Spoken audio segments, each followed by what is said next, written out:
Kid Cudi had an interview with this lady called Sally. I think she's French, and he spoke about a lot of things. But I want to play this clip where he speaks about his drug addiction, and he speaks about how he combated it, and he gives advice to the kids coming up. And I have to say, politely and very controversially, that I completely disagree with him at this point. But I'm going to play what he has to say, and I'm going to give you my opinion on the other side. You also published your memoirs. Yes. Yes. And in this book, you openly talk about your addiction. Back in the time, you admitted that you were addicted to cocaine. I want to know, what is the biggest lie cocaine told you about yourself? Made you believe about yourself? Great question, by the way. Great fucking question.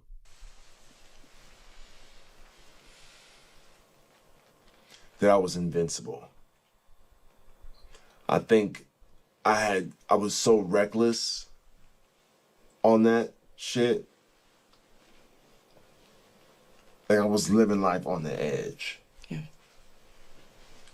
And when I look back, it's so scary to realize that, like, I was very much so gambling with the devil.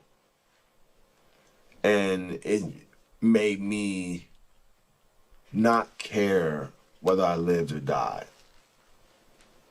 It just made me invincible. Like I could take on the world. And I'm happy that I was able to come out of that. And you know, they always say like, there's no high like the first time you get high. And that is true. The whole time on cocaine, I was chasing the very first time high that I never got again. So that's one thing I like to tell kids, like, to remember. Yeah. Don't fuck with that shit. The first high, you'll get it. The rest of the highs will never be the same. No homo and no weirdness, and not trying to make light of a serious topic, but he does have a nose for it, innit? He does have a nose for a good sniff. Like it looks like he would inhale an entire 8-ball, innit? He does have a good beak for a straw, doesn't he? Like, let's be real. He does have a good beak for a bit of fucking powder, doesn't he? Jesus Christ. That shit will go in, and you turn around, turn back again, it's all gone. Big up Kid Cudi. And you'll be chasing that first high the rest of your life. And it's going to make you miserable. You're going to be a shitty person.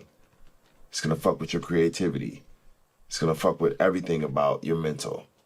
This is the first time anybody's had me ask me like kind of a question about like, you know, what I would say to kids or like what type of guidance I would give about drugs. I don't think that anyone should try hardcore drugs. You shouldn't try cocaine. You shouldn't try Molly. You shouldn't try any of that shit. I don't think you'll get anything out of it. I know you won't get anything out of it. You'll end even more miserable than when you started. And there's no happy ending to that story. There just isn't. There's just nothing. It'll just pull you down to the darkness, to hell. Literally, you will be at the basement of hell. And that's where I was for years, in the basement of hell. Just how much are you doing, bro? There, how much are you doing? maintaining. And still being prolific. Yeah. Because I still wanted to put my feelings into my music. So, you know, the public was still getting art from me. But I was truly damaged and tortured inside. And that's what drugs will do to you. Even if you stop, it will still fuck with you for years after, and you'll still, that's how I relapsed. Because I quit when I got arrested in 2010. Yeah. And then everybody knew that I was doing cocaine, and I was like, oh, this is not cool anymore. Let me stop, right? But then in 2016, I relapsed. And it's like that 6 years I thought that I was good, but there was still a little voice in the back of my head that I was like, come on, let's try it again. Why not? Just take it easy this time, but let's try again. So once you let that demon in, he will make a home in your mind and will wait there.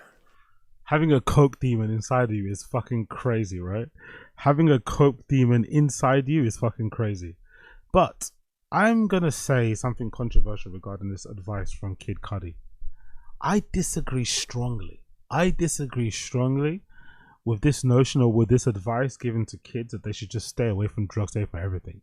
If anything, I think if you're a child, if you're a young person, you should probably try your best to get all that stuff out of your system when you're young. The worst thing you could do is to suddenly, like a fucking Joe Rogan and shit, discover weed in your 30s and 40s. I think that's kind of lame. I'm not going to lie. I think I really don't think there's anything cool about being an older person and doing any type of drug. Even drinking. I don't think there's anything cool about it. You look kind of lame, you know? Seeing an older person holding a can of beer, holding court in a club, you know, getting loosey-goosey at a fucking wine bar. I don't know about you. Maybe it's just me. I just feel sad for them, you know? Like, rah, what lack of personality, what lack of hobbies, what a lack of life that you're still here doing this. Like, you probably had 1,000,000 wines in your life and you're still doing this at your age, 40, 50, 60. Like, come on, man. Grow up. So for me personally, I don't really think that's a cool thing. What I think is a cool thing is doing drugs and drinking a lot when you're young. There's nothing more cooler than when you're fucking 18, 19, 20, like how we were back in the day, and you're walking down fucking Shoreditch, you're in Brick Lane, you're sharing a bottle of white fucking wine, Chardonnay, with your friends that you bought for £5. You all fucking chip money in together to buy this one bottle that you're passing up and down, backwash included, swigging, having a good time. You're fucking sharing one baggie that you've split between fucking 17 people. You're running around town, bumping into friends on the way to clubs, getting chucked out of this one, going here, going there, afters, until fucking Monday morning. That's what you should be doing at your young age. You should be having as much fun as possible. Getting fucking blitzed, getting fucking yacked out of your fucking mind. Wobbly. You know, you should be out, you should be out with your friends, and they should be playing a prank on you like they did with me back in the day. Where maybe they say the baggie is one thing, but it's another thing, right? Maybe they say that baggie, you thought the baggie was coke, but it was actually ketamine. And then they make you take a massive fucking key bump of it, and you go to fucking Pluto. You should be doing that when you're maybe 21, when you're maybe 22, 23. You shouldn't be doing that if you're 33. You shouldn't be doing that if you're 34, 35. So you should be getting that shit out of your system as soon as possible. And I feel like, for me at least, in my circle of friends, in my circle of acquaintances, I feel like the most well-adjusted, the most well-to-do, the most well put together people that I know, and sometimes, you know, to be completely honest, the most successful, you know, the most comfortable in life people that I know are the ones who got it out of their system quickly, who went out to all the fucking free beer nights, who went out to all the activations, who went to all the boiler rooms, all the festivals, all the this, all the that, and now they're just chilling at home, playing with their kids, hanging out with their fucking wife or husband, chilling with their fucking dogs and pets and shit. That's the people that I feel like in my circle of friends and acquaintances who've kind of figured life out because they got out of their system early. I think denying yourself drugs, denying yourself alcohol when you're younger, restricting yourself or putting yourself off from it, and then delaying it until you're older will only bring about pain and misery. That's real loser shit. Being a person in your fucking mid-30s and shit, being out and about, and then starting to fucking get on fucking doing Molly and all this stuff like for the first time, that's some loser behavior. Try and get out of your system when you're super young, and then from then on you'll be fucking untouchable, in my personal opinion.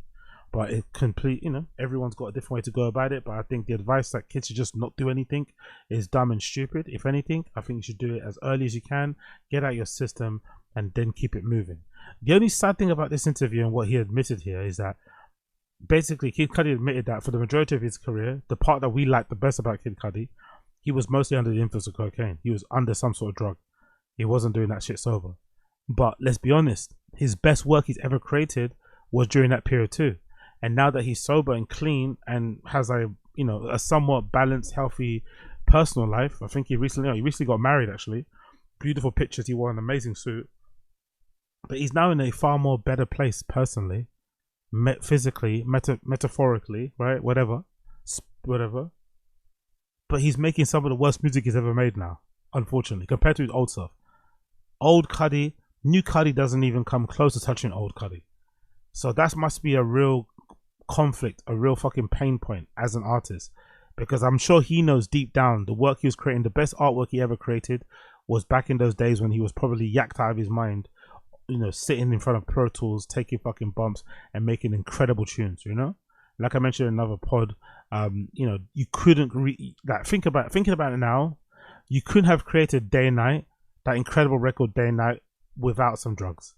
There's no way that particular record just comes out of the mind of somebody that's sober, who's sitting down drinking a green juice at their desk as they're making the beat. That's the type of beat, that's the type of fucking tune that somebody makes when they are, surrounded by plates with lines. They're surrounded by little fucking, capsule things filled with pills and shit. That's the type of music that sounds like. So it must be a weird place to be as a musician, which is probably why a lot of artists, and when you listen to a lot of people who produce big records, they have a very regimented way how they approach studio time. Like Eminem famously treats studio time like a 9 to 5. He clocks in at 9, leaves at 5, and that's it. But a lot of people have a very set schedule way of doing things. But most people, if I've heard them correctly, when it comes to giving artists advice, up and coming artists, most of these same people, whether they be sound engineers, producers, whatever, they always say that you should avoid drinking, avoid alcohol. In the beginning, they always say that because it becomes a crux. Because if you're sitting in your house and you're able to create a Day and Night beat one moment, or just to create that song, you're going to feel like the only way to do that song and create it is just to get fucking lit. So I get how people do it, but you shouldn't. You should try to do things without any chemical enhancements. And then after that, you should be able to carry on. But big up Kid Cudi anyway, because a lot of people are not really honest with this type of stuff. So it's good to hear him, especially when it comes to the cocaine stuff, especially as being a black person. There seems to be a weird taboo around. I feel like nowadays, maybe with balloons, it's starting to get a little bit better. But in general, there does seem to be a bit of a weird taboo when it comes to black people and fucking drugs and shit.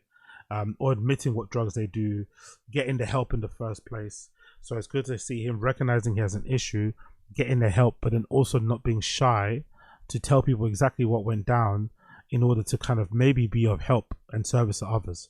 I fucking love that. I fucking love that.